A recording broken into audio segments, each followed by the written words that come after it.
78வது சங்கீதம் அநேக சத்தியங்களை சொல்லும். 78வது சங்கீதத்தில் பல இடங்களில் ஆசாப் என்ன செய்வார்னா, அந்த ஜனங்களுக்கு எப்படியெல்லாம் தேவன் நன்மை செஞ்சால் அதை எப்படியெல்லாம் அந்த ஜனங்கள் மறந்தாங்க அப்படின்றது அந்த 78வது சங்கீதங்களில் பல இடங்களில் சொல்லுவார். அவங்க தேவனுக்கு கோபத்தை ஏற்படுத்தினாங்கலாம் அந்த 78வது சங்கீதத்தில் அவர் சொல்லுவார். நீங்கள் வீட்டில் போய் வாட்சிங்கன்னா நிறைய அவங்களுக்கு புரியும். நான் உங்களுக்கு சுருக்கமாக அந்த 78வது சங்கீதத்தில் பல வார்த்தைகள் இருந்தாலும் ஒரே ஒரு வார்த்தையை மாத்திரம் நான் உங்களுக்கு என்ன செய்கிறேன், சுட்டி காட்டி நான் இன்றைக்கி ஜெபம் பண்ண ஆசைப்படுகிறேன். இப்போ நம்ம வாசித்த அந்த வசனத்தை தான் நம்ம சுட்டி காட்ட போகிறோம். ஏன் அந்த வசனம் அப்படி போட்டிருக்கு அப்படின்னு பார்த்தீங்கன்னா, அவர்கள் இருதயம் அந்த 37வது வசனத்தில் போட்டிருக்கு பாருங்க, நிலை வரப்படவில்லை. அவரிடத்துல நிலையாலாம் இல்லை. யாரிடத்துல? தேவனிடத்துல. தேவன் நன்மை செய்யும் போது உடனே தேவனை பிடிச்சுக்கிறாங்க. நன்மையை பெற்றுக்கொண்டதுக்கு அப்புறம் தேவனுக்கு நன்மை வேணும் என்று நினைச்சாங்கன்னா தேவனை போய் பிடிக்கிறாங்க. தேவனிடத்துல நன்மையை பெற்றுக்கொண்டதுக்கு அப்புறம் தேவனை என்ன செஞ்சிடறாங்க? விட்டுறாங்க. இதுதான் அந்த ஜனங்களுடைய வாழ்க்கை.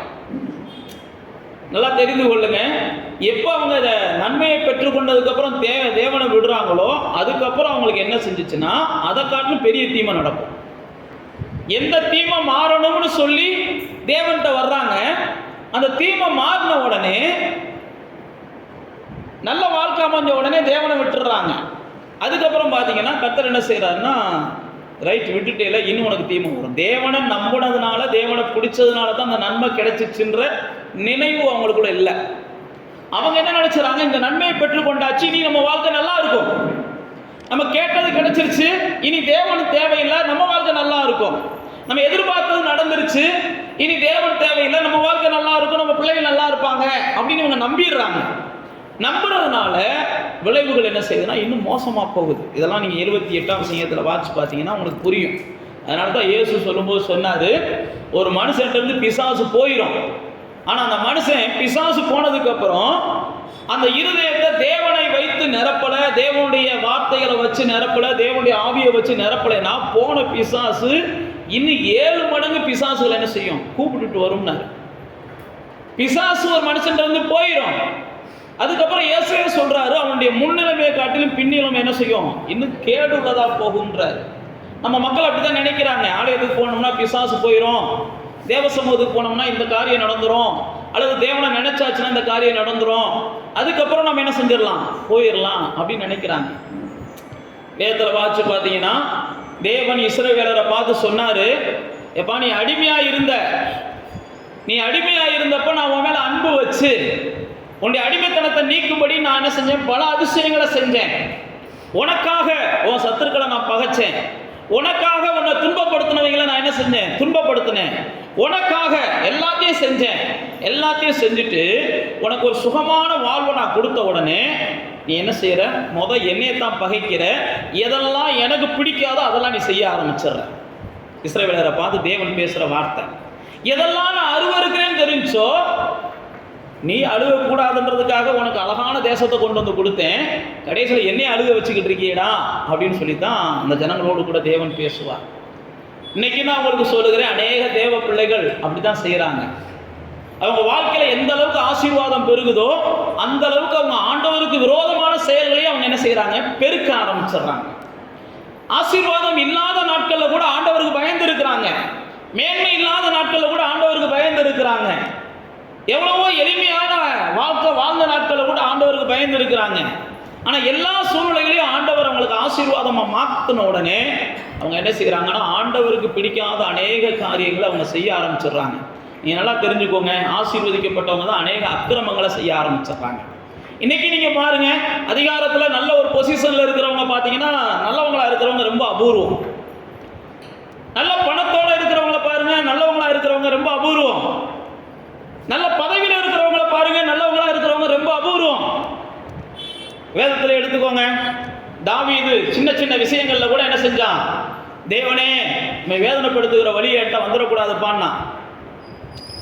தாவீதை போல தேவனுக்கு பிரியமானவன் யாரும் கிடையாது வேதம் சொல்லுகிறது. இருதயத்திற்கு ஏற்றவன் அப்படின்னு வேதம் சொல்லுகிறது. தாவீது ஒரு ஆடு வைத்து கொண்டிருந்த போது அவன் வீட்டாரே கூட அவனை மதிக்காத போது தேவன் அவனை மதிச்சார்னு வேதம் போட்டிருக்குது. அவன் வீட்டாரே அவனை மதிக்கல, ஆனா தேவன் அவனை மதிச்சாரு. தேவன் அவனை மதிச்சது மட்டுமல்ல, அவனுக்கு விரோதமாக அவனுக்கு விரோதமா யார் வந்தாலும், மகனே வந்தா கூட அழிச்சு போட்டார். பைபிள் அப்படிதான் போட்டிருக்கு. மகனே வந்தா கூட சாகட்டும்னு விட்டார். அவனுக்கு விரோதமா மாமனார் எழுதினாரு, அவனுக்கு வேற மாதிரியான முடிவை கொடுத்தார்.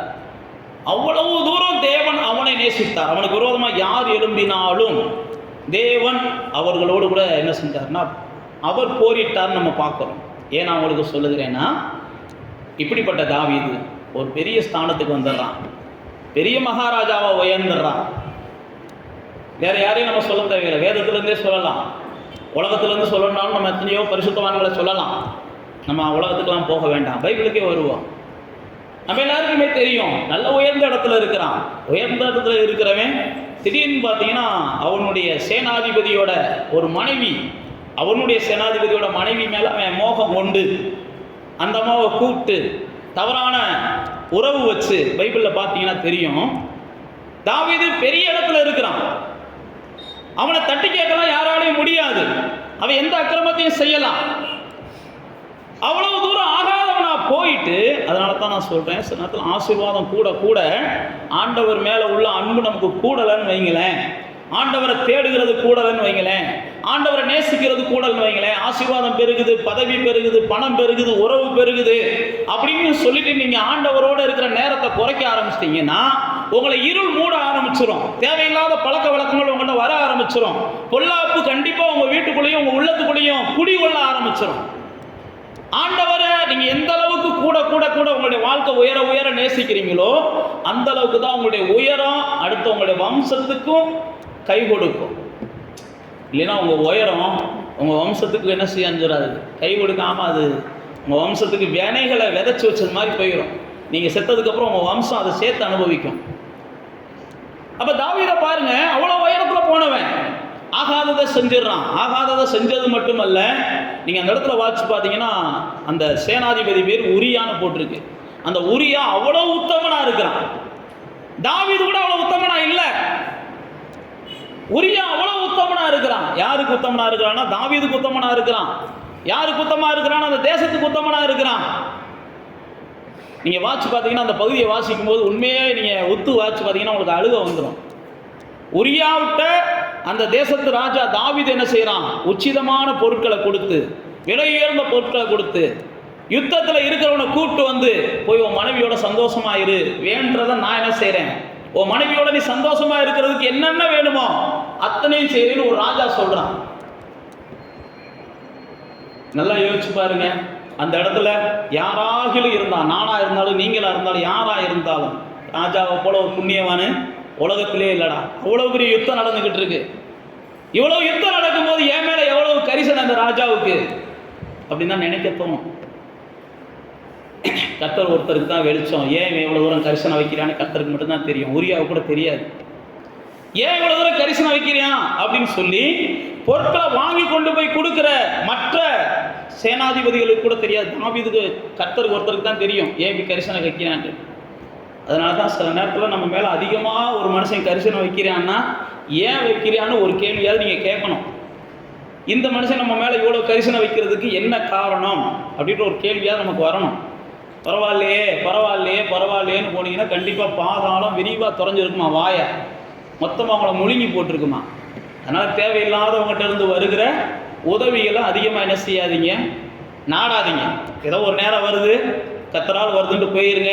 தொடர்ந்து அவங்கள்ட்ட இருந்து உதவிகள் வருதுன்னு நினச்சிங்கன்னா இன்றைக்கி நீங்கள் பார்க்குற சோசியல் மீடியாவில் பார்க்குற எல்லா வகையான கொலைகளுக்கும் கொள்ளைகளுக்கும் அவங்க ஆரம்பத்தில் செஞ்ச சின்ன சின்ன உதவிகள் தான் காரணம். நீங்கள் நல்லா வாட்சி பாருங்கள், நல்லா கவனித்து பாருங்கள். ஒரே நாள்லாம் எதுவும் நடக்கலை. ஆரம்பத்தில் ஏதோ ஒருத்தையும் இங்கேருந்து அங்கே போய் இறக்கி விட்டுருப்பாங்க. அடுத்து பார்த்தீங்கன்னா ரெகுலராக இங்கேருந்து அங்கே போய் இறக்கி விடக்கூடிய சூழ்நிலைக்கு வந்துருச்சுன்னா முடிஞ்சு வச்சு அவங்க வாழ்க்கை. அதனால் தேவையில்லாத உதவிகளையெல்லாம் நீங்கள் என்ன செய்யாதீங்க, நாடாதீங்க. தேவையில்லாமல் வருகிற வருமானத்தையும் நீங்கள் நாடாதீங்க. ஒரு ஆள் ஓயாமல் வந்து உங்களுக்கு ஏதோ கிஃப்ட்டை கொடுத்துக்கிட்டே இருக்காங்கன்னா அதையும் கொஞ்சம் என்ன செய்யுங்க, கொஞ்சம் பரிசோதிங்க. நாம் இன்னைக்கு இருக்கிற வேண்டிய காலம் பைபிளில் போட்டிருக்கு, எவனை விழுங்கலாமோ வென்று சாத்தான் வகை தேடி கொண்டு இருக்கிறான். கிடைக்கிற வரைக்கும் லாபம் அப்படின்னு சொல்லிட்டு நீங்கள் என்ன செஞ்சிடாதீங்க, நாளைக்கு அகப்பட்டு கொள்ளாதீங்க. இப்படி தான் உரியாவுக்கும் கிடைச்சிச்சு. ஆனால் உரியா என்ன செய்யலை, விரும்பலன்னு பைபிளில் போட்டிருக்கு. அப்படி விரும்பாதவன் கொலை செய்யப்பட்டான். விரும்பி இருந்தான்னு வைங்களேன் கண்டிப்பாக செத்துருக்க மாட்டேன். என் மனைவியோட போய் சந்தோஷமா இருந்திருந்தேன்னா செத்துருக்க மாட்டேன். நீ பைபிளை வாட்சி பார்த்தீங்கன்னா தெரியும். என் மனைவியோட போகலை, போய் சந்தோஷமா இருக்கல, இதுதான் ராஜாவுக்கு புரியுது. நாளைக்கு பழி நம்ம மேலே வரப்போகுது, அதுக்கு முன்னாடி அவன் என்ன செஞ்சுருவோம். ஆமாம், ஏன் நான் உங்களுக்கு இந்த கதையை சொல்கிறேன் அப்படின்னா, உயர்ந்த இடத்துக்கு போனதுக்கப்புறம் புத்தி மங்கி போகுது. தாவீது மாதிரி ஆளுகளுக்கே, நம்மளை விடுங்க, நம்மளாம் ரெண்டாவது, தாவீது மாதிரி ஆளுகளுக்கே புத்தி மங்கி போகுது. ஏன் நான் உங்களுக்கு இந்த வேதத்தின் சத்தியங்களை சொல்கிறேன் அப்படின்னா, இப்படி தான் இஸ்ரவேலர்கள் இருந்தாங்க. இன்றைக்கும் அநேகர் அப்படி தான் கிறிஸ்தவங்க இருக்கிறாங்க. என் கண்ணு முன்னாடியே நான் ஒரு சிலர்லாம் பார்க்குறேன். பேரெல்லாம் கிறிஸ்தவ பேர் தான், சம்பாத்தியமெல்லாம் கிறிஸ்தவ நிறுவனங்கள்ல இருந்து தான். ஆனால் கிறிஸ்துவுக்கு பிடிக்காத தண்ணி அடிக்கிறதுலேருந்து கிறிஸ்துவுக்கு பிடிக்காத பல சாகவாசங்களை செய்து கொண்டு இருக்கிறாங்க. தெரியலை, கர்த்தருக்கு தான் வெளிச்சம். நான் உசிலம்பட்டியில் சொல்கிறேன், வெளியூர்லாம் நான் சொல்லலை. கண்ணு முன்னாடி என்னால் பார்க்கும்போது சில நேரத்தில் அழுக தான் வருது. கர்த்தருடைய பேரை தான் வச்சுருக்கிறாங்க, கர்த்தருடைய பேரை வச்சு தான் சம்பாதிக்கிறாங்க. ஆனால் ஒரு நாள் கூட கர்த்தருக்கும் அவங்களுக்கும் ஒரு தொடர்பு இருந்ததில்லை. தெரியலை கர்த்தர் என்ன செய்ய போகிறாரு, என்ன செய்வார், எப்படி அவங்களுடைய முடிவு இருக்குன்னு தெரியலை. ஆனால் நிச்சயமாக அவங்க மனம் மாறணுன்றதான் நம்முடைய ஆசை. இந்த இஸ்ரவேலர் பாருங்க, எல்லா வகையிலும் தீமைகளை அவர்கள் அனுபவித்த நாட்களில் தேவன் அவர்களுக்கு நன்மையை செஞ்சார். நன்மையை செஞ்ச உடனே அவர்கள் மறுபடியும் தேவனுக்கு விரோதமாக செய்ய ஆரம்பித்தாங்க. இப்போ நம்ம வாசித்த அந்த 35ஆம் வசனம் போட்டிருக்குது. அவங்க ஒரு முடிவுக்கு வர்றாங்க. என்ன முடிவுக்கு? தேவன் தான் இனிமேல் நம்முடைய கண்மலை, அவர் தான் நம்முடைய மீட்பர் அப்படின்ற ஒரு முடிவுக்கு அவங்க வந்துடுறாங்க. அவங்க முடிவுக்கு வந்தாலும் பைபிள் அதுக்கு அடுத்த வசனம் போட்டிருக்கு, அவர்கள் தங்கள் வாயினாலே இச்சகம் பேசி தங்கள் நாவினாலே அவரிடத்துல என்ன செஞ்சாங்களாம்? பொய் சொன்னாங்க. அவர்கள் இருதயம் அவரிடத்துல நிலைவரப்படவில்லை. அவருடைய உடன்படிக்கையில் அவர்கள் என்ன செய்யல? உண்மையா இருக்கவில்லை.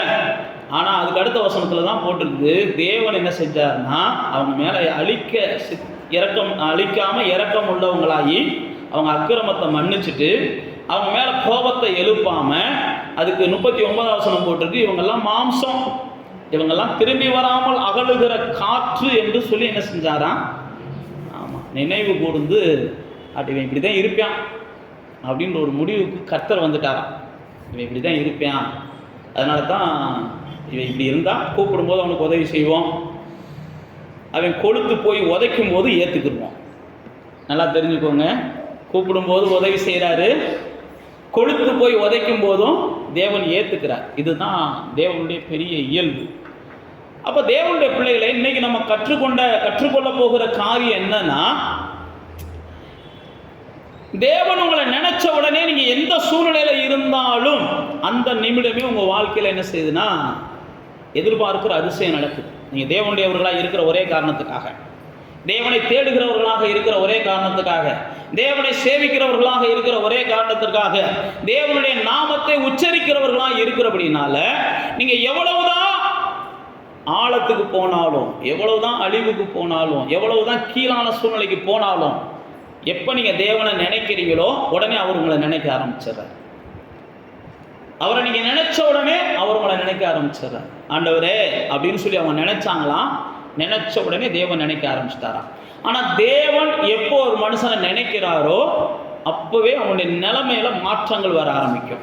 உங்களுடைய நிலைமையில மாற்றம் வர ஆரம்பிக்கணும் அப்படின்னா தேவன் என்ன செய்யணும்? உங்களை நினைக்கணும். தேவன் நினைச்சிருக்கிற நேரம் உங்களுக்கு வரணும். தேவன் நினைச்சிருக்கிற நேரம் வர்றது வரைக்கும் நீங்க என்ன செய்யணும்? ஆண்டவர் நினைக்கிற நேரம் வர்றது வரைக்கும் அவரை நினைச்சுக்கிட்டே இருக்கணும். ஆண்டவரே நீங்க நினைச்ச நேரம் வர்றது வரைக்கும் நான் உங்களை நினைச்சுக்கிட்டே இருக்கேன்ப்பா.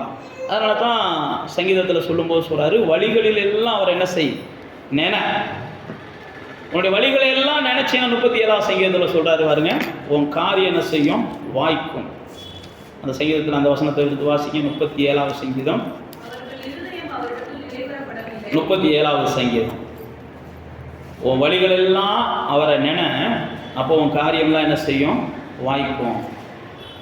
உன் வழியெல்லாம் அவருக்கு ஒப்பு குத்து, அது மேலே நம்பிக்கையாக இரு, அப்போ உன் காரியத்தை வாய்க்க பண்ணுவார். அப்போ சங்கீதங்களில் பல இடங்களில் உங்களுடைய வழிகளில் அவரை நீங்கள் நினைக்கணும், உங்களுடைய எண்ணங்களில் அவரை நினைக்கணும். நீங்கள் நினைக்கும் போது காரியங்களை வாய்க்க பண்ணுகிறார். அப்போ அவர் உங்கள் மேலே நினைவாக இருக்கிறார். ஆனால் நீங்கள் என்ன செய்யணும்? அவரை நினைச்சுக்கிட்டே இருக்கணும். ஆண்டவர் என் மேலே நினைவாக இருக்கிறார். ஆண்டவர் எப்போ உங்கள் வாழ்க்கையில் நீங்கள் நினைக்கிறத செய்ய போகிறார் அப்படின்றத நீங்கள் எதிர்பார்ப்போட காத்திருக்கணும். நீங்கள் நோவாவை வாசிச்சு பார்த்தீங்கன்னா ஆதியாகமத்தின் புஸ்தகம் 6ஆம் அதிகாரம், ஆதியாகமத்தின் புஸ்தகம் 6ஆம் அதிகாரத்தில் உலகத்தில் இருக்கிற எல்லா மனுஷனுடைய நினைவுகளையும் ஆண்டவர் பார்க்கிறார். அவனுடைய நினைவுகள் எல்லாம் என்ன செய்தான்?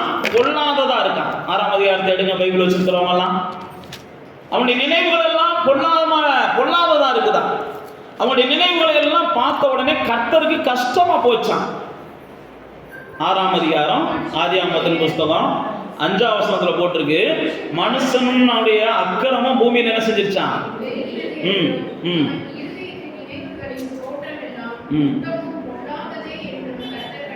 பாருங்க, அவனுடைய இருதயத்தின் நினைவுகள் எல்லாம் பொல்லாதது. நல்லா தெரிந்து கொள்ளுங்க, நானும் நீங்களும் அப்படிப்பட்ட காலத்துல தான் வாழ்ந்து கொண்டு இருக்கிறோம். மனுஷகுமாரன் வருவதற்கு முன்பாக நோவாவின் காலத்துல என்ன இருந்துச்சோ அதுதான் என்ன செய்யும்? பூமியில இருக்கும்னு இயேசு சொல்லி இருக்கிறார். நோவாவின் காலத்துல என்ன இருந்துச்சு? அவனுடைய நினைவுகள் எல்லாம் நித்தமும் பொல்லாததா இருந்துச்சு. இப்ப நீங்க நல்லா யோசிச்சு பாருங்க, நம்மளே எடுத்துக்கோங்க. நம்முடைய நினைவுகள் எல்லாம் நித்தமும் நல்ல நினைவுகளா எத்தனை பேருக்கு இருக்குன்னு நீங்க சொல்ல முடியுமா? நம்மளே எடுத்துக்கோங்க. உலகத்தார விடுங்க. 1000 வசனத்தை கேட்குறோம், 1000 பாட்டை படிக்கிறோம், 1000 பிரசங்கத்துக்கு என்ன செய்கிறோம்? நேரத்தை செலவழிக்கிறோம். நம்முடைய நினைவுகள்லாம் முழுக்க நல்ல நினைவுகளாக இருக்கான்னு பார்த்தீங்கன்னா, உண்மையை சொல்லணும்னா பாதிக்கு பாதி கூட என்ன செய்யாது நல்ல நினைவுகள் இன்றைக்கி நம்மகிட்டே இல்லை. ஆண்டவர் அறியாதவங்கள்ட்டெல்லாம் கேட்கவே தேவையில்லை. அவங்க 100க்கு 100 அப்படிப்பட்ட இடத்துல தான் இருக்கிறாங்க. ஆனால் வேதம் சொல்லுகிறது, கர்த்தர் ஒவ்வொரு மனுஷனுடைய நினைவுகளையும் நிறுத்து பார்க்குறார். நீங்கள் என்ன நினைக்கிறீங்கன்னு கர்த்தர் நிறுத்து பார்க்குறார். நீங்கள் என்ன யோசிக்கிறீங்கன்னு கர்த்தருக்கு தெரியும். நீங்கள் என்ன சிந்திக்கிறீங்கன்னு கர்த்தருக்கு தெரியும். கர்த்தர் ஒவ்வொரு மனுஷனுடைய எண்ணங்களையும் அறிந்திருக்கிறார். அவனுடைய நினைவுகள் எப்படி இருக்கிறதோ அவனுடைய வாழ்க்கை அப்படித்தான் இருக்கும்னு ஆண்டவர் சொல்லுகிறார். ஒரு மனுஷனுடைய வாயிலிருந்து எப்படி வார்த்தை வருதுன்னா, அவனுடைய இருதயத்தில் என்ன இருக்குதோ அப்படித்தான் அவன் வாயிலிருந்து வார்த்தை வரும்னு சொல்றாரு. அப்போ அவனுடைய நினைவுகள்லாம் பொல்லாததாக தான் இருந்துச்சு. ஆண்டவர் நான் தான் சொல்ல பாருங்க, உங்களுடைய நினைவுகள் தேவனுக்கு ஏற்றதா இருக்குதான்னு கர்த்தர் கவனிச்சுக்கிட்டே இருக்கிறார். கர்த்தர் உங்களுடைய வாழ்க்கையை நினைச்சாருன்னா நீங்க என்னென்ன நினைச்சிருக்கிறீங்களோ அதெல்லாம் நடக்கும். ஆனா உங்க வார்த்தையை கர்த்தர் நினைக்கணும், உங்க வாழ்க்கையை கர்த்தர் நினைக்கணும் அப்படின்னு நீங்க என்ன செய்யணும்? கர்த்தரை நினைக்கணும். ஆண்டவரே, என் வாழ்க்கையை நீங்க நினைச்சீங்கன்னா எல்லாம் மாறிடும்பா. ஒரு நொடி என்ன நினைச்சீங்கன்னா எல்லாம் மாறிடும்பா. நம்ம எல்லாருக்குமே தெரியும், சிம்சோன் பெரிய பராக்கிரமசாலி. வேதத்தில் சிம்சோனுக்கு நிகராக பராக்கிரமத்தில் யாரையுமே நம்ம சொல்ல முடியாது. அவ்வளோ பெரிய பராக்கிரமசாலி. அவன் பராக்கிரமசாலியாக இருந்ததுனால அவன் எவ்வளையோ உச்சத்தை தொட்டான், எவ்வளையோ உயரத்தை தொட்டான். அவன் பராக்கிரமசாலியாக இருந்ததுனால அவனுடைய செயல்கள் எல்லாம் பெரிய வியக்கத்தக்க செயல்களாக இருந்துச்சு. அவன் பராக்கிரமசாலியாக இருந்து என்னென்னமோ செஞ்சான். ஆனால் கடைசியில் அவன் தேவன் தன்னை விட்டுட்டு போனதை கூட தெரியாமல் என்ன செஞ்சான்? தன்னுடைய பராக்கிரம செயல்களை செய்ய முற்பட்டான். ஆனால் அவனால் முடியலை. படிச்சிருக்கீங்களா? அவன் நினைச்சது பராக்கிரமசாலியா நான் இருக்கிறதுனால தேவனே எனக்கு தேவையில்லைன்னு அவன் நினைச்சான். ஆனால் தேவன் தன்னை விட்டு போனதுக்கு அப்புறம் பராக்கிரமும் தன்னை விட்டுட்டு போயிடுச்சுன்றது அவனுக்கு அப்பதான் என்ன செய்யுது? உணர்வு வருது. சிங்கத்தை பிடிச்சி கிழிச்சவனால ஒரு கயரை கூட என்ன செய்ய முடியல, அக்க முடியாத சூழ்நிலைக்கு வந்துடுறான் தேவன் போனதுக்கு அப்புறம். ஒரே ஒரு தாடை எலும்பை வச்சு 3000 பேர்த்த அடிச்சிருக்கிறான். கத்தி சண்டையில் இன்னைக்கு இருக்கிற சினிமா ஸ்டார்கள்லாம் தோத்து போகணும். யார்கிட்ட? சிம்சோன்கிட்ட. அவங்களாம் டுபாக்கூர் தான். இவன் ஒரே ஒரு தாடை எலும்பை வச்சு அன்னைக்கு என்ன செஞ்சிருக்கிறான்? 3000 பேர்த்த அடிச்சான்னு பைபிளில் போட்டிருக்குது. ஏன் நான் உங்களுக்கு சொல்லுகிறேன் அப்படின்னா, அப்படிப்பட்டவன் தேவன் தன்னை விட்டு போயிட்டான்னு தெரியாம அவன் மறுபடியும் எந்த அடிச்சானால எந்திரிக்க முடியலை. தேவன் தன்னை விட்டு போனதுனால அவனுடைய வாழ்க்கை என்ன செஞ்சிருச்சு? எவ்வளவு உச்சத்துக்கு போனானோ அவ்வளவு அசிங்கத்துக்கு போயிட்டான். அவனை பார்த்து எல்லாம் நாய் பேய் கூட சிரிக்கிற சூழ்நிலை வந்துருச்சு. அவனை பார்த்து எல்லாம் ஏளனம் பண்ணக்கூடிய சூழ்நிலை வந்துருச்சு. அவனுடைய இறுதி நாட்கள்ல இதெல்லாம் இனிமேல் எனக்கு வாழ்க்கையே வேண்டாம் ஆண்டவரே, ஒரே ஒரு முறை மட்டும் என்ன செய்யுங்க, நினைச்சு பாருங்கன்னு நினைச்சான். அதுதான் நான் உங்களுக்கு சொல்லுகிறேன். ஆண்டவரே, என்னை நினச்சி பாருங்கப்பா, அந்த நிலைமை மாறணும் அப்படின்னு நீங்கள் ஆண்டவரை நினச்சிக்கிட்டே இருந்தீங்கன்னா தான் ஆண்டவர் உங்களை நினச்சி பார்த்து அந்த நிலைமையை மாற்றுவார். நீங்கள் ஆண்டவரை நினைக்காம என் நிலைமை மாற்ற மாட்டியான்னு புலம்பிக்கிட்டே இருக்கக்கூடாது. ஆண்டவரை நினைக்கிற நினைவுகள் உங்களை விட்டு நீங்காமல் இருக்கணும். நான் தான் சொன்ன பாருங்க, ஆண்டவரை நீங்கள் நினைக்க தவறிட்டீங்கன்னா உங்களுக்குள்ள பொல்லாத நினைவுகள் வர ஆரம்பிச்சிடும். ஆண்டவரை நீங்கள் என்னைக்கு தவறிட்டீங்கன்னா சாத்தான் உங்கள் உள்ளத்தில் வந்து கலைகளை விதைக்க ஆரம்பிச்சிருவான். ஆண்டவரை நினைக்கிற நினைவு தான் உங்களுடைய வாழ்க்கையை வெளிச்சத்தின் பாதையில் கொண்டு போகும். நீங்கள் ஆண்டவரை நினைக்கிற நினைவுக்குள்ளே போனால் தான் ஏதாவது தேவையில்லாத நீங்கள் பார்க்கும்போதும் தொடும்போதும் போன நோண்டும் போதும் உங்களுக்குள்ள ஆண்டவரை நினைக்கிற நினைவுகள் பேச ஆரம்பிக்கும். சிம்சோன் அந்த சூழ்நிலையில் ஆண்டவரை நினைக்கிறான். நினைச்ச உடனே ஆண்டவர் என்ன செஞ்சார்னா, பைபிளில் போட்டிருக்கு, சிம்சோன் அழகாக சொல்கிறான், ஆண்டவரே இந்த ஒரு விஷயம் மாத்திரம் நினைத்தார்லங்க, இந்த ஒரு விஷயம், இனி நான் வாழலாம் விரும்பலை, உயரத்தையும் பார்த்துட்டேன் இறக்கத்தையும் பார்த்துட்டேன், எல்லாரும் ஓஹோன்னு பேசுனதையும் கேட்டுட்டேன், எல்லாரும் என்னை என்ன செஞ்ச இழிவா பேசுனதையும் கேட்டுட்டேன் அப்படின்னு சொல்லிட்டு சிம்சோன் ஒரு ஜெபம் பண்ணுறான். பைபிளில் போட்டிருக்கு, அவன் நினைத்த ஜெபத்தை கர்த்தர் என்ன செஞ்சார், நிறைவேற்றினாரான். அவன் தேவனை பார்த்து சொல்றான், ஆண்டவரே என்னை நினைத்தருளுங்க அப்படின்னு அவன் என்ன நினைச்சானோ அந்த நினைத்த ஜெபத்தை கர்த்தர் நிறைவேற்றினார். அப்ப நீங்களும் நானும் நம்முடைய வாழ்க்கையில எதிர்பார்க்கிற காரியங்கள் நடக்கணும்னா தேவனை நினைக்கிற நினைவுகளை நம்ம என்ன செய்யணும், அதிகமாக்கணும். அதிகமாக்குனீங்கன்னா நீங்க நினைக்கிறதெல்லாம் நடக்கும். இப்ப பாருங்க, அந்த மக்களை பார்க்கிறார் ஆண்டவர், எல்லாருடைய நினைவுகளும் பொல்லாததா இருக்குது. ஆனா அதே நேரத்தில் பைபிளில் போட்டிருக்கு, நோவாவை பார்க்கிறார். நோவா வந்து நீதிமானா இருக்கிறான். நீதிமானா இருக்கிறதுனால கர்த்தர் என்ன செய்கிறார், இந்த பொல்லாத நினைவுகள் உள்ள இந்த மனிதர்கள் மேல் வருகிற தண்டனைகளும் போராட்டங்களும் பிரச்சனைகளும் நோய்களும் வேதனைகளும் அல்லது தேவ கோபமும் இந்த நீதிமானா இருக்கிற இந்த நோவா மேலே என்ன செய்யக்கூடாது, வரக்கூடாதுன்னு அர்த்தம் நினைக்கிறார். நல்லா தெரிஞ்சு கொள்ளுங்க, உங்களுடைய நினைவுகள் நீதியுள்ளதாக இருந்துச்சுன்னா, அதனால தான் பவுல் சொல்லும்போது சொல்கிறாரு, ஒழுக்கம் உள்ளவைகள் எவைகளோ, பிலிப்பியர் 4ஆம் அதிகாரத்துக்கு வந்தீங்கன்னா சொல்லுவார். எடுங்க பிலிப்பியர் 4ஆம் அதிகாரத்தை எடுங்க. அழகா அங்கே ஆவியானவர் பவுலப்போஸ்தலன் மூலமாக எழுதியிருப்பார். கடைசியாக சகோதரரே, 4ஆம் அதிகாரம் 8ஆம் வசனத்தில் போட்டிருக்கிறார். கடைசியாக சகோதரரே அப்படின்னு சொல்லிட்டு, உண்மையுள்ளவைகள் எவைகளோ, ஒழுக்கம் உள்ளவைகள் எவைகளோ, நீதியுள்ளவைகள் எவைகளோ, கற்பு உள்ளவைகள் எவைகளோ, அன்புள்ளவைகள் எவைகளோ, நற்கீர்த்தியுள்ளவைகள் எவைகளோ, புண்ணியம் எதுவோ புகழ் எதுவோ அவையே என்ன செய்யுங்க, சிந்தித்து கொண்டு இருங்க அப்படின்னு சொல்லிட்டு அதுக்கு அடுத்த வசனத்தை சொல்றாரு, இதைத்தான் நீங்க என்கிட்ட என்ன செஞ்சீங்க, கற்றும் கேட்டும் அடைந்தும் கண்டும் இருக்கிறீர்கள். அவைகளை செஞ்சீங்கன்னா சமாதானத்தின் தேவன் என்ன செய்வார், உங்க கூடயே இருப்பார். அப்போ உங்களுடைய சிந்தைகள் எப்படிப்பட்டதா இருக்கணும் அப்படின்னா, இந்த ஒரு வசனம் போதும். உண்மையா இருக்க சிந்திங்க, ஒழுக்கமா இருக்க சிந்திங்க, கற்பா இருக்க சிந்திங்க, அன்பா இருக்க சிந்திங்க, நற்கீர்த்தி, இப்படியெல்லாம் வந்து பைபிளில் நமக்கு போட்டிருக்கு. நோவாவை ஆண்டவர் பார்க்கும்போது நீதிமானா இருந்தான். ஆனால் இவனுக்கு தேவன் என்ன செஞ்சார், ஒரு பாதுகாப்பை கொடுக்க விரும்பினார். நல்லா தெரிந்து கொள்ளுங்க, நம்முடைய சிந்தைகள் நல்லதாக இருந்துச்சுன்னா தேவன் பாதுகாப்பாக நமக்கு கொடுக்க என்ன செய்கிறார், எப்பயுமே விரும்புகிறார். நம்முடைய சிந்தைகள் நல்லா இருக்கணும், நம்முடைய எண்ணங்கள் நல்லா இருக்கணும். கர்த்தர் தான் பார்க்குறார். உங்களுடைய நினைவுகள் எப்படியோ அப்படிதான் உங்கள் வாழ்க்கை. நீங்கள் நல்லா தெரிஞ்சுக்கோங்க, என் நினைவு தான் கெட்டது, வெளியில தான் நான் நல்லவனாக இருக்கேன் அப்படின்னு நீங்கள் நம்பலாம். என் யோசனைகள் தான் கெட்டது, என் பார்வை தான் கெட்டது, நான் வெளியில தான் நல்லவனாக தான் இருக்கிறேன், மற்றவங்க பார்வையில நல்லவனாக இருக்கேன் நீங்கள் நினைக்கலாம். ஆனால் கர்த்தர் நம்ப மாட்டார். கர்த்தர் உங்கள் நினைவு எப்படி இருக்குதோ அப்படிதான் நீங்கள் இருக்கீங்கன்னு அவர் எழுதி வச்சிருக்கிறார். நல்லா தெரிஞ்சுக்கோங்க, நீங்க யார் என்பதை உங்க நினைவுகள் தான் கர்த்தருக்கு வெளிப்படுத்துது. நீங்க யார் என்பதை மனசுக்குள்ள நீங்க ஒன்றை வச்சுக்கிட்டு வெளியில என்ன செய்யலாம், எவ்வளவு தாழ்மையாகவும் நடக்கலாம். ஆனால் கர்த்தருக்கு முன்பாக உங்களுடைய நினைவுகள் எப்படி இருக்குதோ அப்படிதான் மனுஷன் இருக்கிறான்னு கர்த்தர் பார்க்கிறார். நோவாவை பார்க்கிறாரு, அவனுடைய நினைவுகள் நல்ல நினைவுகளாக இருக்குது. அந்த சூழ்நிலையில் கர்த்தர் அவனுக்கு பாதுகாப்பாக கொடுக்க விரும்புகிறார். அவை வம்சத்துக்கே பாதுகாப்பாக கொடுக்க விரும்புகிறார். இப்படிப்பட்ட சூழ்நிலையில் கர்த்தர் என்ன செய்கிறார், அவனுக்கு ஒரு பேழையை உண்டாக்கி அவனுடைய குடும்பத்தை எல்லாம் பாதுகாப்புக்குள்ள வச்சிருந்தாரு. வச்ச நேரத்தில் பைபிளில் போட்டிருக்கு, மிருகங்களையும் கர்த்தர் கூட வச்சார், பறவைகளையும் கர்த்தர் கூட வச்சார், தான் படைத்த எல்லா சிருஷ்டிப்புகளையும் கர்த்தர் கூட வச்சார். கூட இருந்த இந்த நாட்கள்ல அந்த நோவாவால மனுஷன்லாம் செத்து போயிட்டான்.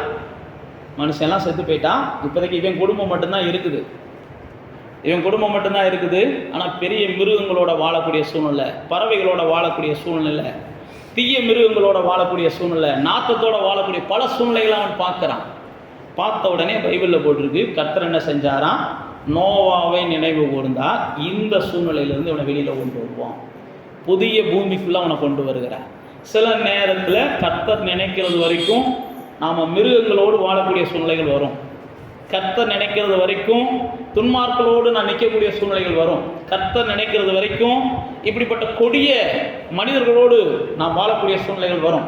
கர்த்தர் நம்மளை நினைச்சிட்டாருன்னா எல்லாத்துலேருந்து நம்மளை விடுதலையாக்கிட்டு எல்லாத்துக்கும் மேலே நம்மளை தலைவனாக வச்சிடுறார். எல்லாத்துலேருந்து விடுதலையாக்கிட்டு நோவாவை பார்த்து சொல்லும்போது சொல்லுவார், நீ ஆண்டுகோள், இதெல்லாம் உனக்கு அடிமையாக நான் வச்சிடுறேன். அப்போ கர்த்தர் நோவாவை நினைத்தார் அப்படின்னு போட்டிருக்குது. அப்போ தேவ பிள்ளைகளே, சில காலங்கள் நம்முடைய வாழ்க்கையில் பைபிளில் போட்டிருக்கு, இயேசுவே மிருகங்கள் கூட போய் சஞ்சரித்தார் அப்படின்னு போட்டிருக்கு. 40 நாட்கள் வனாந்தரத்தில். சில காலங்கள் நம்ம அப்படி சஞ்சரிக்க வேண்டிய காலங்கள் தான். ஆகாதவர்களோட சஞ்சரிக்க வேண்டி இருக்கும், அடங்காதவர்களோட சஞ்சரிக்க வேண்டி இருக்கும், உணர்வில்லாத செத்து போன மரத்து போன மனிதர்களோட நம்ம சஞ்சரிக்க வேண்டி இருக்கும். ஆனால் நீங்கள் ஒன்றை புரிந்து கொள்ளணும், இதெல்லாம் நிரந்தரம் கிடையாது. கர்த்தர் என்ன நினைச்சிட்டாருன்னா இதெல்லாம் என்ன செஞ்சிடும், மாறிடும். இவங்களுக்கு மேலே எல்லாம் கர்த்தர் என்ன உயர்த்தி வச்சுருவார். இவங்கெல்லாம் என்னை தொடாத இடத்துக்கு கர்த்தர் கொண்டு போயிடுவார். இவங்களால நான் சேதம் இல்லாமல் வாழக்கூடிய ஒரு சூழ்நிலையில் கர்த்தர் உருவாக்குவார். எனக்கு ஒரு பெரிய விசாலத்தை கொடுப்பார். கர்த்தர் நினைக்கிறது வரைக்கும் தான் இதெல்லாம் நடக்கும். கர்த்தர் என்னை நினைப்பார், நிச்சயமாக ஒரு நாள் என்னை நினைப்பார். கர்த்தர் நிச்சயமாக ஒரு நாள் என்னை விசாரிப்பார். கர்த்தர் நிச்சயமாக ஒரு நாள் என்ன விடுதலையாக்குவார். யோசேப்பு சொல்லுவான், கர்த்தர் ஒரு நாள் உங்களை சந்திப்பாடுறான், நீங்கள் இந்த தேசத்தில் என்ன செய்ய மாட்டீங்க, இருக்க மாட்டீங்க. யோசேப்பு அந்த ஜனங்களை பார்த்து சொல்லுவான், இந்த தேசத்தில் நீங்கள் இருக்க மாட்டீங்க, கர்த்தர் உங்களை ஒரு நாள் சந்திப்பார். பைபிளில் போட்டிருக்கு, கர்த்தர் சந்திக்க நினைச்ச நேரத்தில் தான் மனிதர்களெல்லாம் பகைக்க நினைக்கிறாங்க. புரியுதா? கவனிச்சிங்கன்னா புரியும். மனுஷர்கள்லாம் உங்களை பகைக்க ஆரம்பிக்கிறாங்கன்னாலே மனிதர்களெல்லாம் காரணம் இல்லாமல் உங்களை நெருக்க ஆரம்பிக்கிறாங்க. மனிதர்களெல்லாம் காரணம் இல்லாமல் உங்களை ஒடுக்க ஆரம்பிக்கிறாங்க. மனிதர்களெல்லாம் காரணம் இல்லாமல் உங்கள்கிட்ட இருக்கிறத பறிக்க ஆரம்பிக்கிறாங்க. அப்படிதான் பைபிளில் போட்டு யாத்திராமத்தின் புஸ்தகத்தில். அப்போ தான் தேவன் அவர்கள் என்ன செய்கிறார், நினைக்கிற வேலை வந்துருச்சு. அப்போ உங்களுக்குள்ள புரியணும், நம்ம வாழ்க்கையில் நல்லா இருந்த சூழ்நிலையெல்லாம் திடீர்னு பார்த்தா செதையுது. நல்லா இருந்தவங்கெல்லாம் இப்போ நம்மளை விட்டு பிரிஞ்சு போயிடுறாங்க. நம்மளை நேசித்தவங்கெல்லாம் சில நேரத்தில் செத்து போயிடுறாங்க. நம்மளை நேசித்தவங்களாம் சில நேரத்தில் ட்ரான்ஸ்ஃபர் வாங்கிட்டு ஓடி போயிடுவாங்க. நம்மளை நேசித்தவங்கெல்லாம் இப்படி போயிடுவாங்க. திடீர்னு நம்மளை நேசித்தவங்க பகையாளியாக கூட மாறிடுவாங்க. ஆனால் உங்களுக்குள்ள ஒரு நிச்சயம் வரணும், கர்த்தர் என்னை நினைக்கிற வேலை வந்ததுனால என்னை நினைக்கிறவங்கள என்ன செய்கிறாரு, வேற மாதிரி மாற்றி வர்றாரு. நீ என்ன பண்ணிட்டு போ, கர்த்தர் என்னை நினைக்க போகிறார். இஸ்ரவேலர்கள் வாழ்க்கையில் யோசேப்பு சொன்ன நாட்கள் வந்துச்சு. யோசேப்பு சொன்ன நாட்கள் வந்த உடனே யாத்ராமத்தில் வாட்சி பார்த்தீங்கன்னா 2ஆம் அதிகாரத்துக்கு வாங்க, கர்த்தர் அவங்களை நினைக்க ஆரம்பிக்கிறார். அந்த நினைக்கிறதுக்கு முன்னாடி எப்படி சூழ்நிலை இருந்துச்சு நீங்கள் வாட்சி பார்த்தீங்கன்னா, அந்த மக்களை எல்லாரும் பகைத்தார்கள் அப்படின்னு தான் பைபிளில் போட்டிருக்குது. 2ஆம் அதிகாரம் 24வது 25வது வசனம் போட்டிருக்கு பாருங்க. தேவன் அவர்கள் பெருமூச்சை கேட்டார்.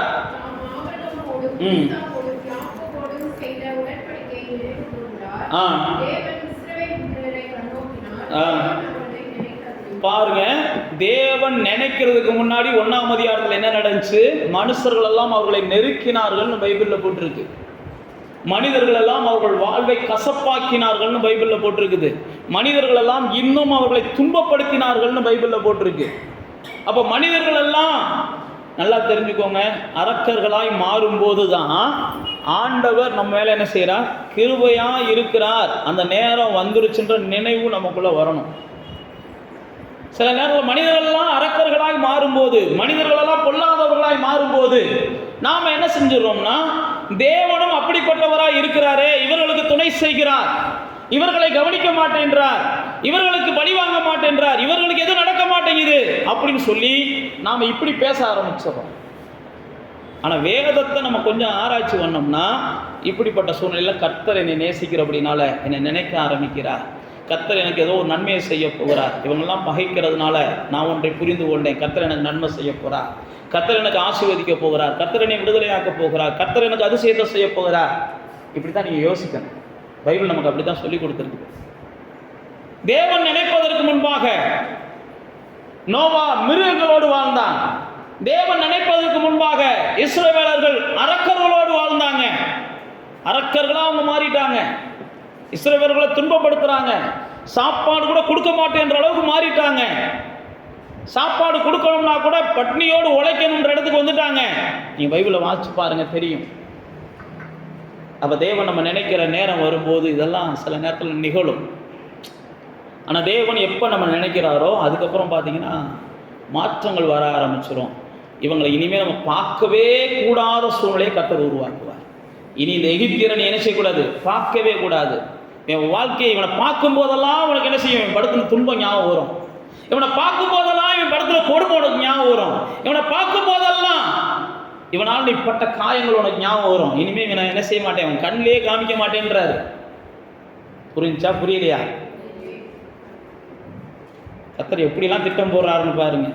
நம்மளா இருந்தால் கூட இப்படிலாம் திட்டம் போட மாட்டோம். சார் கர்த்தர் நினைக்க ஆரம்பிச்சிட்டாருன்னா நீங்கள் யாரெல்லாம் நினைக்கக்கூடாதுன்னு நினைக்கிறீங்களோ அவங்களாம் உங்கள் பக்கத்தில் கூட என்ன செய்ய மாட்டார், வரவிட மாட்டார். கர்த்தர் உங்களை நினைக்க ஆரம்பிச்சிட்டார் வைங்களேன், யாரெல்லாம் என் பக்கத்தில் கூட வரக்கூடாது ஆண்டவரே நீங்கள் நினைக்கிறீங்களோ அவங்களெல்லாம் கர்த்தர் உங்கள் பக்கத்தில் கூட வரவிடாத அளவுக்கு அவர் பெரிய ஸ்கெட்சு போட்டுருவார். நீ தேடினாலும் காணாதிருப்பாயின்றுவார். இன்னைக்கு பார்க்குறவனை நீ என்ன செய்ய மாட்ட, பார்க்க மாட்ட அப்படின்றுவார். அப்போ கர்த்தர் உங்களை நினைக்கணும் அப்படின்னா நீங்கள் என்ன செய்யணும், ஆண்டவரே என்னை நினைத்தருளுங்கப்பா. நம்ம எல்லாருக்குமே நீங்கள் நெகேமியா புஸ்தகத்தை வாசிச்சு பார்த்தீங்க. நெகேமியா புஸ்தகத்தில் இந்த ஜெபத்தை அடிக்கடி அவர் நெகேமியா பண்ணுவார். ஆண்டவரே என்னை என்ன செய்யுங்க, நினைத்தருளுங்க. இந்த நெகேமியா புஸ்தகத்துக்கு வாங்க. நெகேமியா புஸ்தகத்தில் பார்த்தீங்கன்னா நெகேமியா அந்த வார்த்தையை அடிக்கடி சொல்லுவார், என்னை நினைத்தருளுங்க ஆண்டவரே, என்னை நினைத்தருளுங்க ஆண்டவரேன்னு சொல்லி. நீங்கள் 1ஆம் அதிகாரத்துக்கு 9ஆம் வசனத்தில் வந்தீங்கன்னா நெகேமியா புஸ்தகத்தில் 1ஆம் அதிகாரம் 9ஆவது வசனம் பக்கத்தை கூட நான் உங்களுக்கு சொல்கிறேன். 603வது பக்கம் 3-4 603-4. அப்போ பாருங்க, அந்த நெகேமியா வந்து என்ன செய்தாருன்னா, மோசேக்கு நீங்கள் கட்டளையிட்ட வார்த்தைகளை நினைத்தருளும் அப்படின்னு ஒரு ஜெபம் பண்ணுறாரு. 9ஆம் வசனத்தில் மோசேக்கு நீ கட்டளையிட்ட வார்த்தையை நினைத்தருளும் அப்படின்னு நினைச்சு ஜெபம் பண்ணுறாரு. சில நேரத்தில் நீங்களும் நானும் ஜெபத்தில் என்ன செய்யணும், ஆண்டவரே இந்த ஆண்டு எனக்கு கொடுத்த வாக்கு தத்துவத்தை நினைத்தருளும். ஆண்டவரே நான் ரட்சிக்கப்பட்ட நாட்கள் எனக்கு நீ கொடுத்த இந்த வசனங்களை நீ நினைத்தருளும். ஆண்டவரே இரவு நேரத்தில் பகல் நேரத்தில் நான் ஜெபம் பண்ணும்போது எனக்கு காண்பித்த இந்த தரிசனங்களை நினைத்தருளும். ஆண்டவரே இந்த கனவுகளை நினைத்தருளும். ஆண்டவரே நான் கேட்ட அந்த விண்ணப்பத்தை நினைத்தருளும். எசேக்கியா போய் ஆண்டவர்கிட்ட சொல்லுவான், ஆண்டவரே நான் எவ்வளோ உத்தமனாக இருந்தேன் நினைத்தருளுங்க அப்படின்னு சொல்லுவான். பைபிளில் போட்டிருக்கு, ஆண்டவர் என்ன செய்வாராம், எசேக்கியாவை நினைப்பார். எசேக்கியாவை நினைத்து தான் அவனுக்கு ஆயுசு நாட்களை கூட்டி கொடுப்பார். அப்போ இங்கே பாருங்க, மோசேட்ட நீங்கள் சொன்ன வார்த்தையெல்லாம் நினைத்தருளுங்க அப்படின்னு சொல்லி ஜெபம் பண்ணுகிறார். அப்படியே 5ஆம் அதிகாரத்துக்கு வாங்க. நெகேமியாட்டே 5ஆம் அதிகாரத்தில் 19ஆம் வசனத்துக்கு வந்த உடனே, ஆண்டவரே நான் உமக்காக, உங்களுடைய ஆலயத்துக்காக, உங்களுடைய ஊழியத்துக்காக நான் செஞ்சதை என்ன செய்யுங்க, நினைத்தருளுங்க. என் தேவனே இந்த ஜனத்துக்காக நான் செய்த எல்லாவற்றையும் எனக்கு நன்மை உண்டாக நினைத்தருளுங்க. சில நேரத்தில் நீங்கள் ஜெபம் பண்ணும்போது அப்படி சொல்லணும். எப்படி, ஆண்டவரே என் குடும்பத்துக்காக நான் உழைச்சதெல்லாம் நீங்கள் நினைங்கப்பா, என் குடும்பத்தை என்ன செய்ய மாட்டேங்குது, நினைக்க மாட்டேங்குது. புரியுதா நான் சொல்கிறது? நீங்கள் ஜெபம் பண்ணணும், குடும்பம்லாம் நினைக்காது. நீங்கள் ஜெபம் பண்ணணும், ஆண்டவரே என் சகோதரனுக்காக நான் செஞ்சதெல்லாம் நீங்கள் நினைச்சாருங்க. அவனுக்கு நினைப்பு இருக்காது. அவர் நினைச்சாருன்னா அவனுக்கு நினைப்பு வரும். அவர் நினைச்சாருன்னா சகோதரர்கள் யோசேப்பிட்ட வந்து மன்னிப்பு கேட்டது மாதிரி உங்கள்கிட்ட வந்து என்ன செய்வாங்க, மன்னிப்பு கேட்பாங்க. நீங்கள் தான் என்ன செய்யணும், இவன்கிட்ட போய் சொல்லக்கூடாது, ஏழை நான் உனக்கு என்னென்ன செஞ்சுருக்கேன் நினச்சி பாருன்னா அந்த அளவுக்கு அவன் நல்லவனாக இருந்தாலும் இவ்வளோ தூரம் உங்களை புலம்ப விட்டுருக்க மாட்டானே. நாம் அப்படி தான் என்ன செய்கிறோம், உலகத்தாரை போலேயே சிந்திக்கிறோம். நான் உனக்காக எவ்வளோ தியாகம் பண்ணுறேன் நினை, உனக்காக இதை செய்கிறேன் நினை, அதை செய்யணும் நான் அவன்கிட்ட சொன்னால் அவன் இன்னும் கொஞ்சம் என்ன செய்யறான், எரிச்சல் ஆகுறாங்க. சொன்னதை செஞ்சதெல்லாம் சொல்லி காட்டுறியா அப்படின்னு சொல்லிட்டு வம்பு பேச்சு தான் பெருகும். அதுக்கு பதிலாக நீங்கள் நான் என்ன செய்யணும், ஆண்டவரே இந்த மனுஷனுக்காக நான் செஞ்சதை நினச்சி நீங்கள் எனக்கு என்ன செய்யுங்க, நன்மை செய்யுங்கப்பா. அப்படி தான் நெகேமியா ஜெபம் பண்ணுகிறார். அப்படியே வாங்க 6ஆம் வசனத்துக்கு வாங்க. 6ஆம் அதிகாரத்துக்கு 6ஆம் அதிகாரத்தில் 14ஆவது வசனத்தில்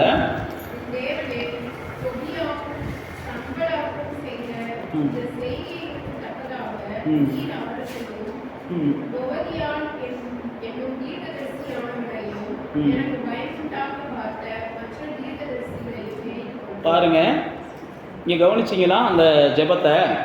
இவங்கெல்லாம் யாராம், தீர்க்கதரிசிகளாம். இது வரைக்கும் கெட்டவங்களை தான் நினச்சிருலுங்கன்னு ஜெபம் பண்ணார்.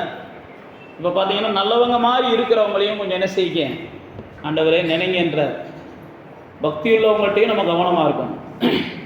பக்தி இல்லாதவங்கள்ட்ட எவ்வளோக்கு எவ்வளோ கவனமாக இருக்கிறோமோ அதே போல் பக்தி உள்ளவங்கள்ட்டையும் கவனமாக இருக்கணும். ஒரே ஒரு வார்த்தை, எல்லாரும் மனிதர்கள்ன்ற நினைவு இருக்கணும். பக்தியாக இருந்தோடனே அவனை தேவனாலாம் பார்க்கக்கூடாது. நானாக இருந்தாலும் சரி, யாராக இருந்தாலும் சரி, அவங்களும் மனுஷன்தான். இப்போ பாருங்க, தொபியா, இவர் சன்பல்லாத்து, இவங்கெல்லாம் யாருன்னு பார்த்தீங்கன்னா தேவனுடைய பிள்ளைகள். இவங்கெல்லாம் தேவனுடைய பிள்ளைகள். ஆனால் இந்த நெகேமியாவுக்கு விரோதமானதை செய்கிறாங்க. இவங்கெல்லாம் தேவனுடைய பிள்ளைகள், ஆனால் தீர்க்கதரிசிகளை வச்சு விரோதமாக சொல்ல வைக்கிறாங்க.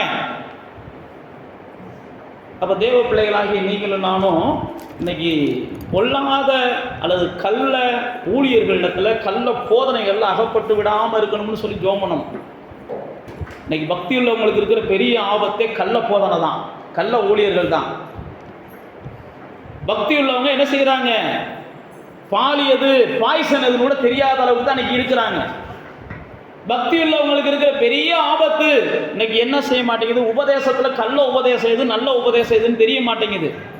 அதனால தான் தொபியா ஜெபம் பண்றான், ஆண்டவரே இவங்களால அநேக காயப்பட்டுட்டேன், இவெல்லாம் ஏன் ஜனம்னு அந்த ராஜா நினைக்கிறான், இவெல்லாம் ஏன் ஊழியக்காரன்னு அந்த ராஜா நினைக்கிறான். ஆனா இவன் எவ்வளவு தூரம் என்னுடைய வளர்ச்சிக்கு இடையறந்தரா இருக்கிறான், எவ்வளவு தூரம் இந்த ஜனத்தின் மீட்புக்கு இடைஞ்சலா இருக்கிறான், எவ்வளவு தூரம் அந்த ஜனங்களுக்கு விரோதமாக, இந்த ஜனங்களை தேவனுக்கு விரோதமாக துரோகம் பண்ணுவதற்கு வழி நடத்துகிறான். நல்லா தெரிஞ்சுக்கோங்க, இன்னைக்கு அப்படிப்பட்ட போதனைகள் வந்துருச்சு. தேவனுக்கு விரோதமாக தேவ பிள்ளைகளை பாவம் செய்ய வைக்கிற கிறிஸ்தவ போதனைகள் இன்னைக்கு வந்துருச்சு. தேவனுக்கு விரோதமாக தேவ ஜனங்களை எல்லா வகையிலும் சீர்கேடான காரியங்களை செய்ய வைப்பதற்கு இன்னைக்கு பைபிள் எடுத்து ஜனங்கள் போதிக்க ஆரம்பிச்சிட்டாங்க.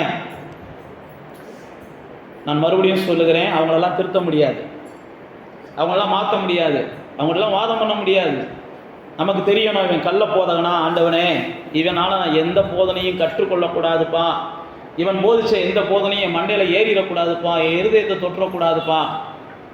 கள்ள போதனைகளுக்கு இன்னைக்கு என்னை விலக்கி காத்தருளுங்க ஆண்டவரையும் நீங்களும் நானும் ஒவ்வொரு நாளும் ஜெபம் பண்ண வேண்டியிருக்கு. இங்கே நெகேமியா அப்படி தான் சொல்கிறான், ஆண்டவரே இந்த தீர்க்கதரிசிகள் செஞ்சதெல்லாம் நினைத்தருளுங்க. தீர்க்க தரிசன வேஷம் போட்டுக்கிட்டு தேவ பிள்ளைகள்னு சொல்லிக்கிட்டு அந்த இன்னொரு வார்த்தை சொல்றாருவாங்க, எனக்கு பயம் உண்டாக்க பார்த்தவர்கள். அப்ப தேவ பிள்ளைகளாகி நீங்களும் நானும் இந்த நெகேமியாவின் ஜெபத்தை மனசுல வைத்துக் கொள்ளுவோம். இன்னொரு ஜெபத்தை கூட நெகேமியா பண்ணுகிறார். 13ஆம் அதிகாரத்துக்கு வாங்க. நெகேமியாவின் புஸ்தகம் 13ஆம் அதிகாரத்துக்கு வந்தீங்கன்னா அங்கேயும் ஒரு இதே ஒத்த ஒரு ஜெபத்தை பண்ணுகிறதை பார்க்கிறோம். 13ஆம் அதிகாரத்துல 14ஆவது வசனத்தை வாசிங்க. என் தேவனே, ஆலயத்துக்காகவும் அது முறைமைகளுக்காகவும்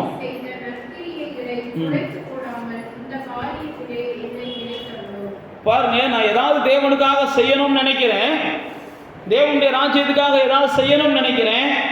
ஆனா அதை குலைத்து போடாம, அதை பிரச்சனை வராம, அல்லது அது கெட்டு போகாம ஆண்டவரே வாழ்வதற்கு நீங்கள் உதவி செய்யுங்க அப்படின்னு சொல்லி தொடர்ந்து பல வசனங்களை சொல்லுவார்.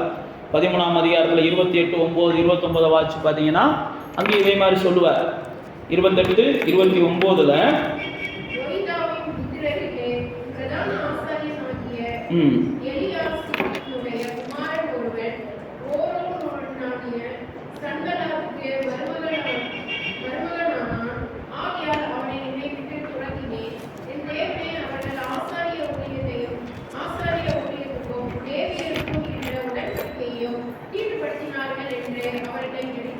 பாருங்க, அவர் என்ன சொல்ல வர்றார் அப்படின்னா, இந்த மக்கள்லாம் யாருன்னு பார்த்தீங்கன்னா, இங்கே ஒரு கால் அங்கே ஒரு கால் வைக்கிறவன், தேவனுக்கு முதுகை காமிக்கிறவன், உலகத்தானுக்கு வாழை காமிக்கிறவன், தலையை காமிக்கிறவன் கதை. உலகத்தில் ஒரு கால் ஆவிக்குரிய உலகம், சேத்துல ஒரு கால் ஆற்றுல ஒரு கால், சேத்தானுக்கு ஒரு நாள் தேவனுக்கு ஒரு நாள்னு கொடுக்குற கூட்டம். இந்த கூட்டம் என்ன செய்யுது? மக்களை ஈஸியாக ஏமாத்திரும், உங்களை மட்டம் தட்டிடுவாங்க. ஆவிக்குரியவங்க சில நேரத்தில் இந்த ஒளியின் வேஷம் தரிக்கப்பட்டவங்களுக்கு முன்பாக தோற்று போயிடுவாங்க சில நேரத்தில். ஆனால் அந்த தோல்வி நிலையானதாக இருக்காது. அவங்களுடைய வெற்றி தான் நிலையானதாக என்ன செய்யும்? இல்லாமல் போயிடும். அவங்களுடைய வெற்றி சீக்கிரத்தில் வெளிப்பட ஆரம்பிச்சிடும். இதைத்தான் நெகேமியா சொல்கிறான், ஆண்டவரே இவங்களுடைய எதிராக செஞ்சதெல்லாம் நீங்கள் நினைத்தருளுங்க, இவங்க பொய்யான வாழ்க்கையெல்லாம் நினைத்தருளுங்க, இவங்க ஏதோ ஒரு வகையில் மக்களை குழப்ப பார்க்குறாங்க, சபையை குழப்ப பார்க்குறாங்க, வேலையை தடை செய்ய பார்க்குறாங்க அப்படின்னு சொல்லி ஜெபம் பண்ணுவார்.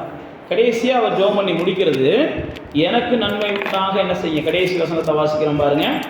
குறிக்கப்பட்ட காலங்களிலே கடைசி வார்த்தையை பார்க்குறோம். கடைசி வார்த்தை வரிக்கு வாங்களேன். என் தேவனே எனக்கு நன்மை உண்டாக என்னென்ன செய்ய என்ன நினைத்தரலங்க. அப்போ தேவன் ஒரு மனுஷனை நினைக்க ஆரம்பிச்சிட்டாலே அவங்களுக்கு என்ன செஞ்சிடும்? நன்மை உண்டாக ஆரம்பிச்சிடும். தேவன் ஒரு மனுஷனை நினைக்க ஆரம்பிச்சிட்டாலே நமக்கு நன்மை வர ஆரம்பிச்சிடும். இன்னும் நமக்கு நன்மை நடக்கலை அப்படின்னா தேவன் நம்மளை நினைக்கல. தேவன் நம்மளை நினைக்கணும் அப்படின்னா பைபிளில் போட்டு உன் வழிகள் எல்லாம் நீ அவரை என்ன செய் நினை, நீ அவரை நினை. நீ அவரை நினைச்சேன்னா அவர் உன்னை நினைக்க ரெடியாக இருக்கிறார். நான் சொன்ன பாருங்க, சிம்சோன் நினைச்சா ஆண்டவர் உடனே அவனை என்ன செஞ்சார்? நினைக்க ரெடியாக இருந்தார். நோவா நினைச்சா ஆண்டவர் அவனை நினைச்சு பார்த்தார், அவனுடைய நினைவுகள் எல்லாம் பார்த்தார். நீங்கள் நமக்கு தெரிஞ்ச ஒரு சில இதை நான் சொல்லிட்டு நான் முடிக்கிறேன். நம்ம எல்லாருக்குமே தெரியும், அன்னாள் போய் தேவ சமூகத்தில் என்ன செஞ்சாங்க? ஆண்டவரே நினைச்சு பார்த்தாங்க. பைபிளில் போட்டிருக்கு, அன்னாளை தேவன் என்ன செஞ்சார்? நினைத்தருளினார். அழுதுகிட்டே இருக்கக்கூடாது. அன்னால் அழுதுகிட்டே இருக்க வேண்டாம். போய் ஆண்டவரை போய் கொஞ்சம் என்ன செய்வோம்? நினைப்போம். சில நேரத்தில் அழுதுகிட்டே இருக்கணும் போல தோணும். ஏன்னா சூழ்நிலை அப்படி இருக்கும். உலகத்தார் சொல்கிறபடி தானே என் வாழ்க்கை இருக்குது, துன்மார்க்கர் சொல்கிறபடி தானே என் வாழ்க்கை இருக்குது, என் குடும்பம் இருக்குது, இந்த தேவனை வழிபடாதவர்கள் சொல்கிறபடி தானே இப்படி இருக்குது அப்படின்லாம் சில நேரத்தில் நமக்கு தோணும். ஆனால் அன்னால் என்ன செஞ்சாங்க? ஆண்டவரே யார் எப்படி இருந்துட்டு போட்டோம்ப்பா, நீங்கள் என்னை நினைத்தரலுங்க ஆண்டவரேன்னு போனாங்க. வேதத்தில் போட்டிருக்க ஆண்டவர் அன்னாலை நினைத்தரலைனா. ராகேலை குறித்து போட்டிருக்கு அப்படித்தான். ராகேல் எவ்வளையோ போராடி பார்க்குறா, முடியலை. பைபிளில் போட்டிருக்கு ஆண்டவர் ராகேலை நினைத்தரலைனா. யாக்கோபும் ராகேலும் சேர்ந்து ஆண்டவர்கிட்ட ஜெபம் பண்ணுறாங்க. ரெபெக்காலும் ஈசாக்கும் சேர்ந்து ஆண்டவர்கிட்ட ஜெபம் பண்ணுறாங்க. பைபிளில் போட்டிருக்குது. அவங்களெல்லாம் அப்போ ஜெபம் பண்ணும்போது ஆண்டவர் நினைத்தரலைனா. அப்போ நீங்களும் நானும் சில நேரத்தில் ஜெபம் பண்ணும்போது ஆண்டவர் என்ன செய்கிறார்? நம்ம நினைக்கிறார். கடைசியாக நான் உங்களுக்கு ஒரே ஒரு காரியத்தை ஞாபகப்படுத்திட்டு நான் ஜெபம் பண்ணுறேன். இயேசு என்ன செஞ்சார்னா எருசலேமை பார்த்து கண்ணீர் விட்டாராம். எருசலேமை பார்த்து லூக்காவில் சொல்கிறார் கண்ணீர் விட்டார். என்னத்துக்கு கண்ணீர் விட்டார்னா, நான் உன்னை நினைக்கிற நேரத்தில் நீ என்னை நினைக்காமல் இருக்கிற, உன்னை சந்திக்கிற காலத்தை நீ என்ன செய்யலை? அறியாமல் இருக்கிற. உனக்கு நான் நன்மை செய்ய வந்திருக்கிற இந்த நேரத்தை நீ பிடிச்சிக்காமல் இருக்க. உனக்கு நான் கொடுக்குற வாய்ப்பை நீ தவற விடுற. இதனால் உன் வாழ்க்கையில் இனி தொடர்ந்து என்ன செய்ய போகுது? தீமைகள் நடக்க போகுது. இனி தொடர்ந்து நீ என்ன செய்ய போகிற? அழ போகிற. பைபிள் அப்படி தான் போட்டிருக்கு. இயேசு அந்த தேசத்துக்கு வந்த உடனே கண்ணீர் விட்டார்னு போட்டிருக்கு. ஏன் கண்ணீர் விட்டார்னா, உன்னை சந்திக்கிற நேரத்தை, நான் உனக்கு கொடுத்த நேரத்தை நீ நினைக்காதனால, என்ன நினைக்காததுனால. நல்லா தெரிஞ்சு கொள்ளுங்க, தேவனை நினைக்கலைன்னா தேவன் உங்களுக்கு தர வேண்டிய வாய்ப்புகளை எல்லாம் நீங்கள் தவற விடுறீங்கன்னு அர்த்தம். தேவன் உங்களுக்கு கொடுக்குற ஆசீர்வாதங்களை நீங்கள் தவற விடுறீங்க. தேவனுடைய ஆலயத்துக்கு வந்திருக்கிறீங்க, தேவனுடைய ஆலயத்துக்காக காணிக்கையை கொடுக்குறீங்க, தேவனை ஆராதிக்கிறீங்க, எல்லாம் ரைட்டு. தேவனை நினைக்கிற நினைவு உங்கள்கிட்ட எப்பயும் இல்லை அப்படின்னா தேவன் செய்ய போகிற எல்லா நன்மையும் உங்களுக்கு அடைக்கப்பட்டதாகவே தான் இருக்கும். தேவனை நினைக்கிற நினைவுக்கு நீங்கள் என்ன செய்யணும்? ரொம்ப முக்கியத்துவம் கொடுக்கணும். தேவனை நினைச்சா தான் தேவன் உங்களுக்கு தரப்போகிற நன்மைகளையும் தேவன் உங்களுக்கு கொடுக்க போகிற ஆசீர்வாதத்தையும் நீங்கள் பெற்றுக்கொள்ள முடியும். அன்னைக்கு அந்த ஜனங்கள் அதை நினைக்காததுனால தவற விட்டுட்டாங்கன்னு பைபிளில் போட்டிருக்கு. அந்த ஜனங்கள் நினைக்காததுனால தவற விட்டுட்டாங்க. கல்லன் சிறுவையில் இருக்கும்போது சொல்லுவான் இயேசுட்ட, ஆண்டவரே என்ன செய்யுங்க? நினைத்தருளுங்க. கல்லன் சொல்லுவான். ஆண்டவர் அவனை கல்லன்லாம் பார்க்கல. இந்த சிறுவையில் இருக்கும்போது என்னை நினைச்ச வார்த்தையா? சிலுவையில் இருக்கும்போது என்னையே நீ நினைச்சவாரு, நான் யாருன்றதை நீ நினைச்சவாரு, நான் எப்படிப்பட்டவன்றதை நீ நினைச்சவாரு. இன்னொரு கல்லை ஒரு மாதிரியா பேசுவான், இன்னொரு கல்லவை என்ன செய்வான்? பைபிளில் அந்த கல்லை அவனை திட்டுவான். இல்லை நம்ம இவ்வளவு தண்டனை அனுபவிக்கிறோம், பாவண்டா அவர் நல்ல வர்றான், அவர் வல்ல வர்றான், அவர் தாண்டா மேசியாடான்ற இடத்துல நீ பேச ஆரம்பிச்சிடறான். அப்போ தான் ஏசு சொல்கிறார், இந்த சிலுவையில் கூட என்னை நினைக்கிறதுக்கு யாரும் இல்லாத நேரத்தில் என் பக்கத்தில் இருக்க கல்லை நீ என்னை நினைச்சவாரு, என் கூட நிச்சயமாக என்ன செய்வேன்? பரதேசில் இருப்படா. நீ நினைச்சது என்ன? என் கூட பரதேசில் இருக்கணும், அதை நான் உனக்கு தர்றேன்.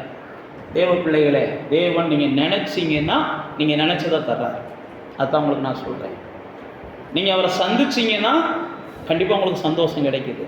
நீங்கள் அவர் நினச்ச உடனே அந்த நினைப்பு அந்த நொடிக்கு என்ன செய்யுது? காரியமாக உங்களுக்கு கை கூடுது.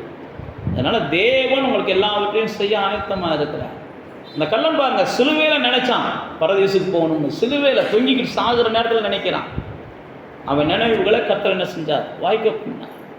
அதனால் நீங்கள் நினச்சிக்கிட்டே இருந்தீங்கன்னா, கர்த்தரை நினச்சிக்கிட்டே இருந்தீங்கன்னா, இந்த காரியத்தை கர்த்தர் செய்வார் அப்படின்னு நினச்சிக்கிட்டே இருந்தீங்கன்னா, இந்த சூழ்நிலையை கர்த்தர் மாற்றுவான்னு நினச்சிக்கிட்டே இருந்தீங்கன்னா நிச்சயமாக கர்த்தர் உங்களுக்கு நிச்சயமாக காரியங்களை வாய்க்க பண்ணி நீங்கள் நினச்சதை செய்வார். அப்படியே கண்களை மூடி கர்த்தருடைய சமூகத்துக்கு வாங்க. ஆண்டவரை நோக்கி பார்த்து நீங்கள் சொல்லுங்கள், ஆண்டவரே உம்மை நினைக்கிற நினைவுகள் எங்கிட்ட பெருகட்டும்பான்னு சொல்லுங்கள். உம்மை நினைக்கிற நினைவுகள் எங்கிட்ட பெருகட்டும்பா. எல்லா சூழ்நிலையிலும் நாங்கள் உண்மை நினைக்கிற நினைவுக்கு வரட்டும்ப்பா. உண்மை நினைக்கலை அப்படின்னா உண்மைக்கு எங்கள் வாழ்க்கையில் நாங்கள் சுத்தமாலாம் இருக்க முடியாது ஆண்டவரே. உண்மை நினைக்கலை அப்படின்னா நாங்கள் அந்த உலகத்தில் ஜெயிக்க முடியாதுப்பா. உண்மை நினைக்கிற நினைவு தான் எங்களுக்கு மகிழ்ச்சியாக இருக்கணும்ப்பா. உண்மை நினைக்கிற நினைவு தான் எங்களுக்கு இன்பத்தை தரக்கூடியதாக இருக்கணும்ப்பா. உண்மை நினைக்கிற நினைவுல தான் ஆண்டவரே நாங்கள் பெரிய பரவசத்தை பார்க்கணும்ப்பா.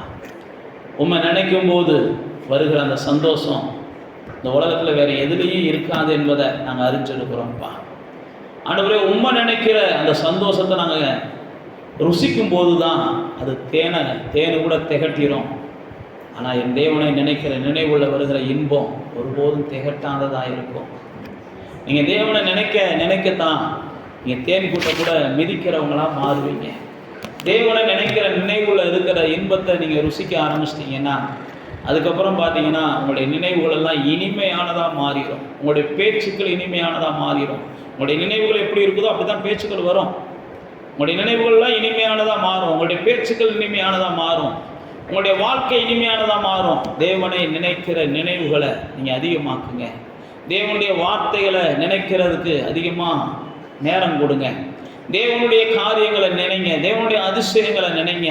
தேவன் உங்களுக்கு பாராட்டின கிருபைகளை நினைங்க.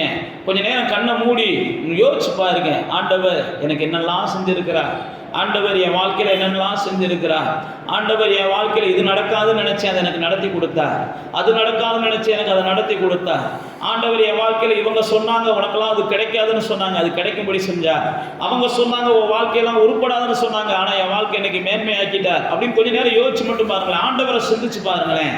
உங்களுடைய வாழ்க்கை இனிமையானதாக மாறும். உங்களுடைய வார்த்தை இனிமையானதாக மாறும். உங்களுடைய நடக்கைகள் எல்லாவற்றிலும் ஒரு இனிமை இருக்கிறத மற்றவங்க பார்ப்பாங்க. உங்களுடைய செயல்கள் எல்லாவற்றிலும் ஒரு மகிழ்ச்சி இருக்கிறத மற்றவங்க பார்ப்பாங்க.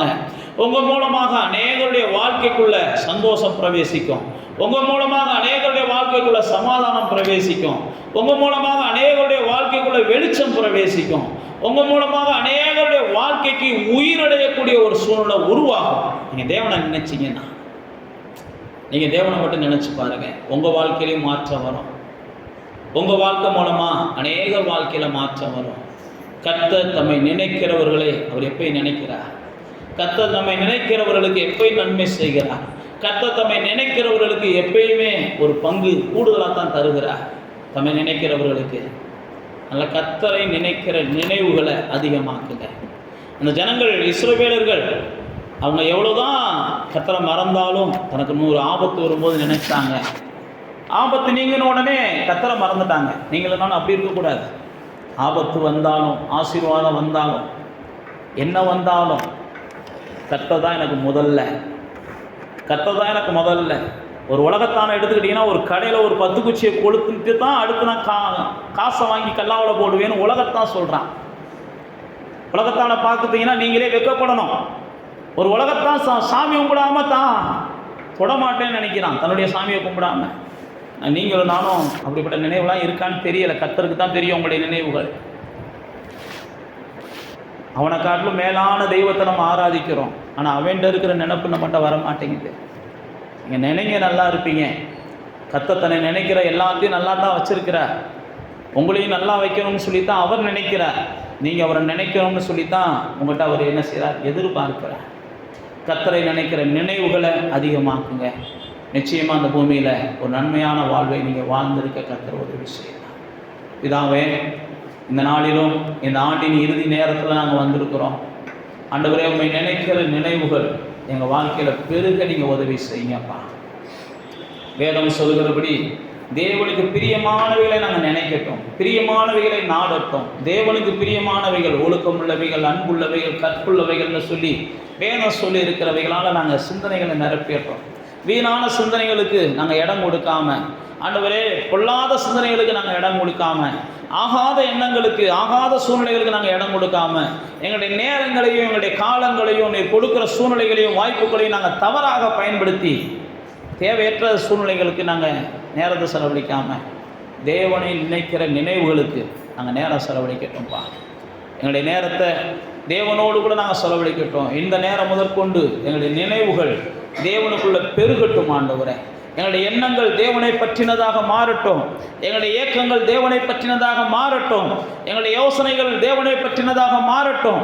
எங்களுடைய எல்லா வகையான அந்தரங்க செயல்களும் தேவனுக்குரியதாக மாறட்டும் என்று சொல்லி நாங்கள் அர்ப்பணிக்கிறோம்ப்பா. எப்படி நினைவுகள் இருக்குதோ அப்படி தான் மனுஷன் இருக்கிறான்னு எங்களுக்கு வேதத்தில் சொல்லியிருக்கிறீங்க. எங்களுடைய நினைவுகளை உமக்கு ஏற்றதாக மாற்றினா தான் எங்கள் வாழ்க்கையும் உமக்கு ஏற்றதாக நாங்கள் மாற்ற முடியும். கர்த்தர் கிருபை பாராட்டுங்க. ஒவ்வொருவருடைய நினைவுகளையும் கர்த்தர் தொடுங்க. ஒவ்வொருடைய நினைவுகளுக்கும் கர்த்தர் உயிர் கொடுங்க. ஒவ்வொருடைய நினைவுகளும் சுத்தமுள்ளதாக தேவனுக்கு ஏற்றதாக இருக்க, இருதயத்தின் தியானங்கள் எல்லாம் தேவனுக்கு ஏற்றதாக இருக்க கர்த்தர் கிருபை